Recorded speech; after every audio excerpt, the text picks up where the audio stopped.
后礼拜一就是5日节，行政院长杜英泰早起去视察海巡，颁发加菜金，嘛强调讲会来重视海巡能力的问题。另外，针对中国国防部长当军伫新加坡举行的香格里拉论坛，讲出甲台湾分裂出去一定会粉身碎骨的谈话。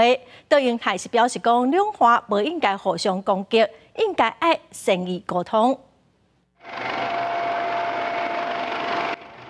海巡军南空勤伫新机出发执行任务，行政院长杜英泰徛伫咧海巡嘉义站顶头，一手致意，5日特别到海巡会加强扫荡的威力，打击不法。这是杜英泰上任了后头一届视察海巡，特别来挺前线人员颁发加菜金。政府当你们的靠山，遇到不法的情形，该抓的就抓，该扣的就扣，该罚的就罚，该驱逐的就驱逐。我们要在量能上增加。 人力上增加，设备上更新，所以今天特别来到这里，也是在落实这样的一个政策。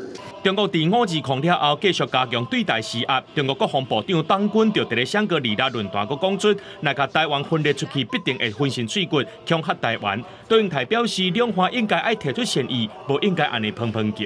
我们已经释出了很多的未来的善意的这个政策，那么我们也希望不要在口头上。 互相的做攻击，我们愿意做，我们也愿意等到更有看到比较希望的那一天，也就是春暖花开的那一天。杜英泰这礼拜要继续办到，请民进党立委外界解读是要加强行政立法部门合作，备战国会攻防。杜英泰表示，行政院会和立法院各党团保持关系，加强沟通，希望两院未来会当好好合作，做回来进步。记者综合报道。